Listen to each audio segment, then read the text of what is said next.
Ka te tiwi ko te wawata o te Premier ara o John Key kia puta wawe mai he whakatau mō ngā takutai moana kia koke ai te iwi Māori ki te ara whakamua.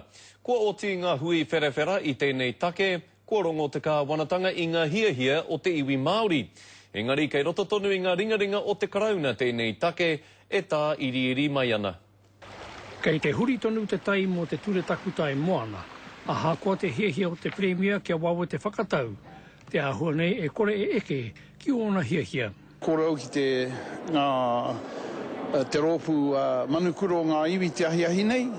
Mā rātou e whakatakoto e tahi atu whakaaro ki ahau. Kaue kia Chris Finlayson, kia noho tahi ki te whiriwhiri me pēwhē tātou i tēnei wā. Te kauma ono ngā hui āiwi i whakahaere te minita take tiritia Chris Finlayson ki roto o ngā rohe. Nuku atu i te kotahi mano whiturau, ngā tū tohinga, kua tau ki runga i tana tēpū. We're just waiting now to see how the Crown responds to the submissions our people made. I whakahaere te kāwanatanga o reipa ngā hui āiwi tuatahi mo te pire takutai moana i te tau 2024. Ko te weroanga iwi i taua wā, kia mautonu tō rātau tino rangatiratanga ki o rātau takutai moana.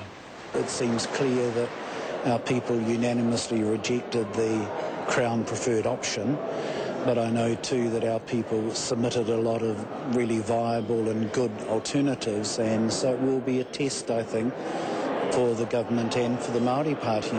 Kia oti i te tari o te minita take tiriti te whakakau, ngā tono a te iwi, ka tahi ka whāriki hia kimo o te whare pāremata. Whai muri i tēnei, ka tukuna atu ma te komiti whiri take Māori a te whare pāremata. Whai muri i tēnei, ka tukuna atu ma te komiti whiri take Māori a te whare pāremata, hei titiro. Joe Glenn, te karere.